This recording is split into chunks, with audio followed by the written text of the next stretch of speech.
आपलं स्वागत आपण केलेल्या स्वागताचा मान राखून या रणभूमीवर आपला प्रतिस्पर्धी म्हणून जो उभा राहिला तो अवंती नगरीचा युवराज विद्या आपलंही सहर्ष स्वागत करतोय. आश्चर्य वाटतं की प्रत्यक्षात आमच्या मित्रासमोर आपला रण आपण राहिला. कुरुक्षेत्राच्या रणभूमीवर इतके योद्धे लढताय आणि असं असताना कौरवांच्या बाजूला कौरवांचा कैवार देऊ हा अवंतीचा युवराज तुमच्या बाजूला लढतोय. आणि म्हणूनच मी तुम्हाला सूचित करू इच्छितो आहे माघारी ना माझा प्रतिस्पर्धी भेटला आहे मला कुणाशी बंद करायचं नाही. निष्कांता पुतना मध्याम अंतव्या कदाचित हा पितामहाने विश्वाने घालून दिलेल्या नियमातील पाचवा नियम जो वीर घेऊन माघारी पळून जातो तो कायमचा मत. ते बाप त्याच्यावर मी वारही करू नये. ते बाप तुम्हाला मी काही घाबरलेलो नाही. तुमच्यासमोर युद्ध न करण्यास मी काही कमकुवत आहे किंवा नाही असं प्रकार नाही. तेव्हा माघारी जाण्यापेक्षा पुढे कसं जायचं तेवढं सांग. मग पुढे जर तुला जायचं असेल तर या तुझ्या मार्गात अवंतीचा युवराज विंध्य उभा आहे.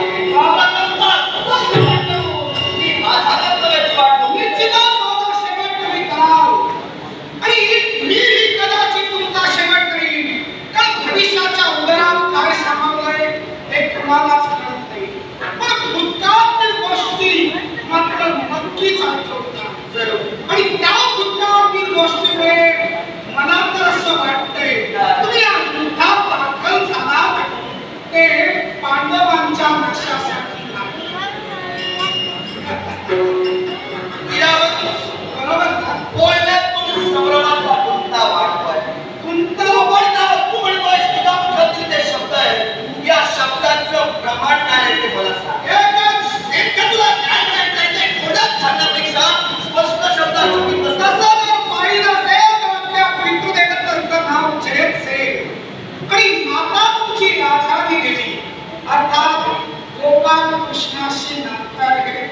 आता गोपाल कृष्णाशी नातं असणारी व्यक्ती ज्या व्यक्ती गोपाल कृष्णाच्या बाजूला ज्या पक्षात आहे तिचं नाही अर्थात काहीतरी काळं वेळ सामावलेलं आणि मुलांनी म्हटलं पांडवांच्या नाशासाठी नाही तर काहीतरी दुसऱ्या कुठल्या तरी कुटुंबीला या युद्धात दाखल शंका तुझी रास्त आहे. मी तर पांडवांच्या माझ्या मनात असणारा तुमच्याबद्दलचा किलबिश मुळात कुठून निर्माण झाला याचं मुळच आता तुला सांगतो. आणि ते मूळ कोणतं तर ज्याला तुमचा देव म्हणून खिलाटून तुम्ही डोक्यावर घेतलात ना तो गोपाल कृष्ण या विंध्याचा हाड वैरी आहे. आणि म्हणूनच माझा वैरी तुमच्या बाजूला आहे म्हणूनच कौरवांच्या बाजूने मी दाखल झालो. विंध्या करून माझ्या मनाचा गोपाल कृष्ण आपला वैरी आहे म्हणून सांगितलं. पण तुम्ही वैरी म्हणालात पण जग तर म्हणतंय तो तुमचा भाऊच आहे. तुमची बहीण तुमची भगिनी गोपाल कृष्णाशी लग्नपत्नी झाली आता भाऊची वैरी कसा काय असतो. जग काय म्हणतंय याचा विचार मी करत नाही. भाऊची वैरी आपला कसा झाला. आपले भेटी ठरले ना भरते सुद्धा वैरी ठरला. पांडव कौरव वैरी झाले याला बरीच कारणं आहे. पण असा वैभव असल्याचा डाव गोपाल कृष्णाने आपल्या बाबतीत केला नाही. आता मुळापासून जर विचारत असशील ना तर या प्रश्नाचं थेट उत्तर मी तुला देईन. प्रत्यक्षात आज सारं जग म्हणतंय की खऱ्या अर्थानं गोपाल कृष्ण आमचा भाऊजी तुझ्या म्हणण्यानुसार. आता त्या जगात तूही म्हणतोय पण मी त्या पलीकडे जाऊन म्हणण्यानुसार बहीण तुमची आहे. आता तुम्ही भाऊजी शपथविद्या करा का नको पण भाऊजी तो भाऊजी नाती माझ्या समोर उभी करतोय. पण जिथं या भावाजीला मी मानतच नाही जिथं या नात्याची जाणच मी ठेवत नाही तिथं ही नाती तू तरी माझ्या समोर उभी करू नकोस. ज्याला मी फक्त वैरी म्हणून पाहिलेला आहे तो माझा भाऊजी कधी असू शकत नाही. तो माझा हाड वैरीचा आहे. अर्थात वैऱ्याला जिंकण्यासाठी मी कौरवांच्या बाजूला लढतोय. आता नातं उपस्थित केलं म्हणून तुला सांगतोय आमची बहीण मित्रविद्या या मित्रविद्येचा स्वयं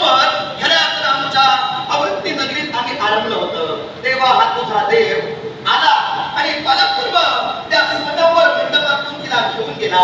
देशोदेशीच्या राजकुमारांसमोर घडलेला हा आमचा अपमान, या अपमानाला खरा वाचा फोडण्यासाठी आम्ही कौरवांच्या बाजूने उभे आहोत. बालकृष्णासहित साऱ्या पांडवांची वास्तविक तुम्ही स्वयंवर नियोजित केला तर अनुविंद आणि विंद या बंधूंनी दोघांनी आपली बहीण युवराज सुयोधनांना द्यायची होती की नाही? ठरविली होती तर स्वयंवर घेऊन इतरत्र राजकारणाचा उपवर्ग का केला? आम्ही उपवर्ग केला असं त्याचा भावार्थ होणार नाही. त्याच्या मुळाशी कारण काय झालं माहितीये का? आमच्या सख्या बहिणीचा खऱ्या आम्ही स्वयंवर मांडला. कारण आमच्या बहिणीची इच्छा होती की आपला विवाह स्वयंवर पद्धतीने व्हावा, पण तिच्यावर तिच्या म्हणण्यानुसार आमच्या बहिणीवर आम्ही सक्तीचा जोकर ठेवला सुयोधनाशी विवाह करावं. हे आधी या विंध्याच्या मनात घराची ही बाधा तिला मला कशी कळली ह्या तर मला माहित नाही. नाही कळली तुला कशी कळली ते तू घेऊन बघ. काही ऐका, मनावर ठेवू नका. कोण तुमच्या बहिणी बरोबर तिथं वाढवायला होती तिचं नाव आठवा की सगळं कळणार. आठवायला मला तो समाज कुठून कुठं पोचतात, कुठं या गोष्टीला शेपूट येतं ते नंतर मला वाचा व्हायला लावू नका. कृष्णाची आहे म्हणून तुम्ही युद्धभूमीवर पांडवांच्या विरोधात आहात हे शब्द सत्यतेनं मान्य करा.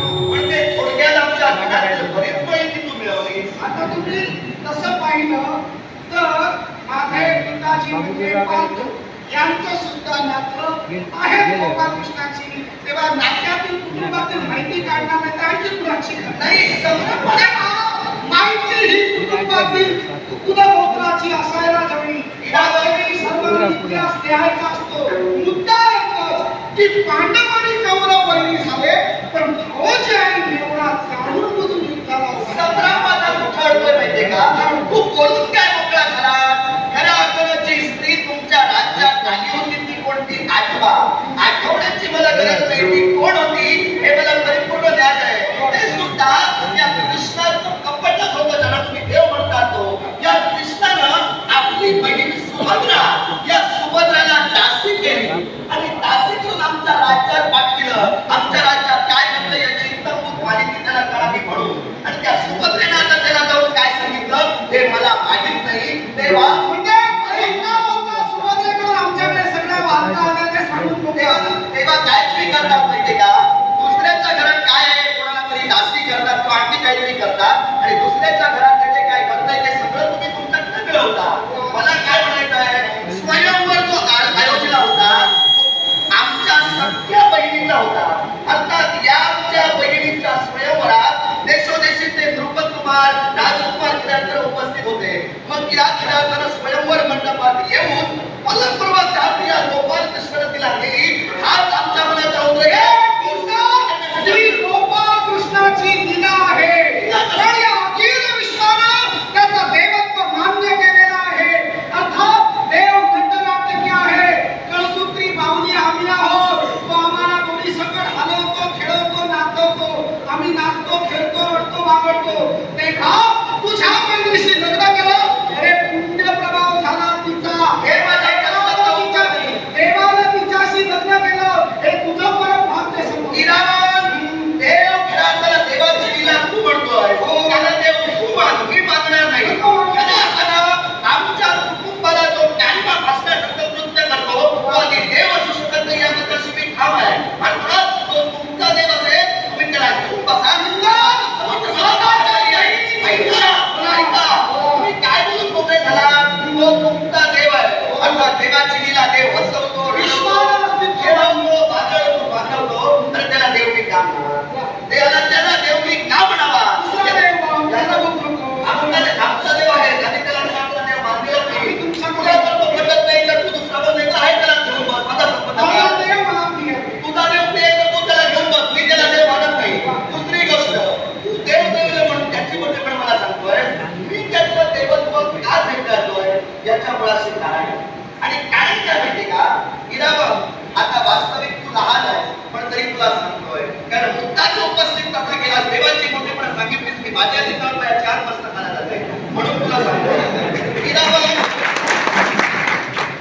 ज्यांचा स्वाभिमान घेऊन माझ्याशी बोलतोय हा तुझा देव जगात मी म्हणत नाही कारण सर्वांचा नसेल मला माहित नाही हा तुझा देव काय यानं केलं माहितीये का भौमासुरानं म्हणजे नरकासुरानं 16,100 स्त्रियांना बंदिवान करून कारावासात ठेवलं होतं त्याची मुक्तता तुझ्या देवाने केली माझा म्हणणार नाही तुझ्या देवानं केल्यानंतर त्यानं काय केलं खऱ्या अर्थानं नरकासुरामध्ये भौमासुराचा शेवट झाला त्यांची मुक्तता झाली तेव्हा या दुसऱ्याच्या बायका आपल्या म्हणून त्यांना स्वीकारल्या अरे खऱ्या अर्थानं आमची बहीण पळवली त्यानंतर यमुनेला पळवलं गाली बरोबर या साऱ्या बायका पळून सुद्धा 16,100 स्त्रियांशी आपण म्हणे खऱ्या अर्थानं त्यांचा स्वीकार आपण करणार अरे या दुसऱ्याच्या बायका आपल्या म्हणणारा तुझा देव कसला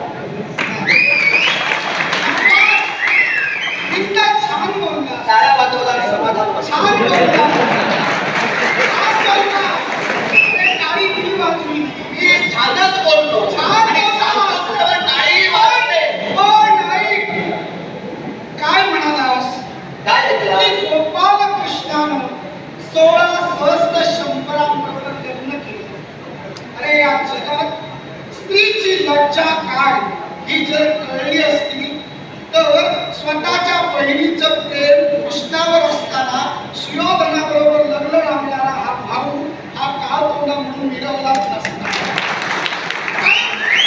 प्रेम तुझ्या बहिणीचं त्याच्यावर होतं राहता राहिला प्रश्न 16,100 स्त्रियांचा 16,100 स्त्रियांना बंदी खाण्यात भौमासुरानं घातलेलं त्या 16,000 स्त्रियांच्या पितृदेवतेनी पत्रलेखन कृष्णाला करून पाठविलं आणि त्या पत्रात नमूद केलं होतं की हे भगवंता हे विश्वपालका आमच्या मुली त्या भौमासुराच्या तावडीत आहे अर्थात त्यांना मुक्त केलंस तरी त्यांचा काय उपयोग अरे प्राणांत त्यांना करावा लागेल कारण दुसऱ्याच्या उभी राहिलेल्या स्त्रीला अरे निंदा अरे तो लाभ आहे आणि तेव्हा केवळ आमच्या मुलींचं लज्जा रक्षण कर आणि म्हणून तुझा नाही बाकीच्यांचा म्हणतो ज्यांचा आहे तो त्या सर्वांचा ज्यांचा गोपाल कृष्ण देव ज्यांना संबोधतात त्या देवानं स्वतः 16,100 स्त्रियांच्या बापाच्या आणि आईच्या मातृत्व आणि पितृत्वासाठी 16,100 लग्न केली आणि मानवानं देवाची बरोबरी करण्याचा प्रयत्न करू नये देव तो देव आणि मानव तो मानव मी मान्यच करतोय पण मी त्याला देव समजलेलाच नाही त्यामुळे तुझा देव असेल तर त्याची मोठेपणा तुझ्याकडे दुसरी गोष्ट मला काय कोणता भाऊ तू म्हटलं बरोबर तुझा प्रश्न आणि त्यातले हे वाक्य मी व्यवस्थित लक्षात ठेवलं आता त्याची पोट काय म्हणाला हा काळ कोणता भाऊ तुझ्या मताने धरून चालूया मी काळ कोणता भाऊ जगातील साऱ्या भावंडांना सांगतोय कोण काळ जरी झालं ना तरी माझ्यासारखेच वागा असं ते सांगतो कारण ज्या बहिणीला आमच्या सगळ्या बहिणीला आमच्या घराची किंमत राखता आली नाही कारण ज्या बहिणीवर आम्ही नितांत प्रेम केलं ज्या बहिणीच्या इच्छेसाठी आम्ही स्वयंवर मांडला त्या आमच्या बहिणीनं आमचा विरोध असताना सुद्धा घरातील वाढत्या कन्येच्या लग्नाचे निर्णय आतापर्यंत तरी ज्येष्ठ घेत आहेत पहिल्यांदा सांगतोय मग खऱ्या अर्थानं आमचा विरोध असताना ही आमची बहीण गोपाल कृष्णावर प्रेम करते आणि ती दासी म्हणून जी कप्तानं पाठविला ती सुभद्रा हिला सांगते मी गोपाल कृष्णाला वरते आणि हा येतोय आणि आमची बहीण घेऊन उचलून जातोय मग मला सांगा आमच्या घराची किंमत आमच्या घरात जन्माला आलेल्या माझ्या बहिणीला जर राखता आली नाही तर या गोपाल कृष्णाची वैमनस्य पत्करून मी काळ कोणता कसा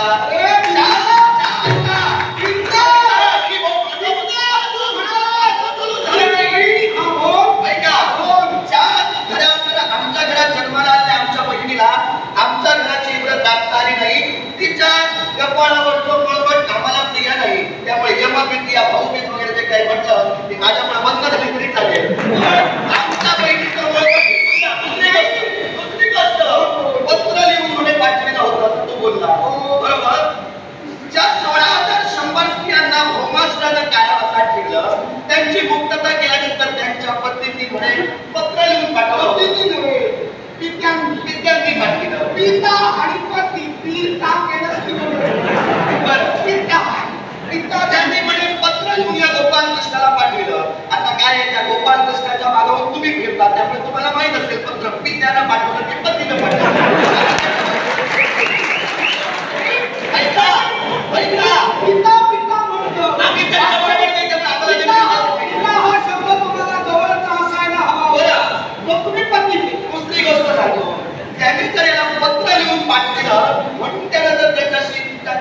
लग्न केलं तर मला सांगा, राजा नग्नची, या नग्नचिताची कन्या, नग्नचिता म्हणते सत्या, याला खऱ्या अर्थानं याच्या शिकार या सत्तेशी गोपालकृष्णाने विवाह केला. पण मग त्यावेळी त्या नग्नचिताने याला काय पत्र पाठवलं होतं? मग मला सांगा, ती सत्या कैलासात जाऊन प्रत्यक्ष गोपालकृष्णांसमवेत आणि शिवशंकरांसमवेत तांडव नृत्य आणि रासलीला खेळली होते, हे तुम्हाला माहिती आहे का? तुला माहित असेल तर सांग. त्या गोपालकृष्णाला मी तुला सांगतो. अर्धवट माहिती असेल तर उगाच घुसू नका. नाही, मी घुसतो. भद्रावर थांबा आणि मोकळे व्हा. कारण मी मला तुम्हाला सांगितलं असतं, कारण मी काळ तोंडाचं स्पष्टीकरण सांगतोय. जर तुमची भगिनी सुयोधनाला द्यायची होती तर सुयोधनांची थेट ठरवून लग्न करायला हवं होतं. स्वयंवर ठेवून आसनं भरवून सर्वांना काय भोजनाला आणि अक्षता टाकायला बोलला होता. मग तुम्हाला द्यायच्या नव्हत्या. मग म्हणून का कोण्या म्हणालो, म्हणजे इंद्राचा अवमान तुम्ही करणार, तसा तुम्ही करायला. अरे हा प्रश्न स्वयंवर मंडपात जे राजे उपस्थित होते त्यांनी केला असता तर ठीक होता. त्यांना अक्षता टाकायला किंवा जेवायला आम्ही बोलवलं आणि त्यांचा जर अपमान आहे तर त्यांनी येऊन आम्हाला सांगावं, तू सांगू नको. आपली गोष्ट त्यांना माहित नाही होती, सुभद्रा देवींना माहित होती, आम्हाला कळली. पण त्यांना कळली कसे? तू वाईट वाटून काय करतो? ते जेवायला येऊन त्यांनी अक्षता टाकायला येऊ देतात. त्याने आम्ही बघून दुसरी गोष्ट, ज्या सत्तेशी मी बोललो त्या प्रकाराशी तुला आता सांगतो. तू काय म्हणाला, माहित नाही तर आज दाता उपयोगी नाही. पण मी नाद केल्याच्या मुळाशी कारण आहे. कारण पत्राच्या विषयाला तो एक पत्र सगळीकडेच या पत्र सगळीकडेच पुढे पाठविली. रुक्मिणीला पाठविलं होतं देवींनी, ते मान्य आहे. तुमच्याकडून आलं की नाही, तुम्ही नक्की निमंत्रण पाठवलं होतं तेव्हा खऱ्या अर्थानं चौकशी केली असेल तेव्हा तुम्हाला माहित. तेव्हा सगळीकडून निमंत्रण आले असं तर मी म्हटलं नाही, पत्र सगळीकडून गेली असं तर मी म्हटलं नाही. असं जर तू म्हटलं नसेल तर प्रकरण इथे संपलं. समजा विषय ना, मी कुठं म्हणतोय, मी समजा एक लक्षात घे, माझा वाद एकच होता की तुम्ही स्वतः इथं आला ते फक्त पांडवांच्या सर्वनाशासाठी नव्हे तर तुमचं वैयक्तिक घराणेशाहीचं वैरत्व. या युद्धात घराणेशाहीचं घराणेशाहीचं वैरत्व कोण जळत नाही. या युद्धात आर्यवर्तात या कुरुक्षेत्रात जे जे लढतायत त्यातील काही घराणेशाहीचं वैमनस्य घेऊनच लढतायत. सात्यकी भूरिश्रवा यांच्यातील वाद लक्षात घ्या, कृष्णकुंड द्रोण यांच्यातील वाद लक्षात घ्या, किंबहुना भीष्म आणि शिखंडी यांच्यातील वाद लक्षात घ्या. तेव्हा अधिकाराचे गोपालकृष्णाचा केश करायला धक्का हा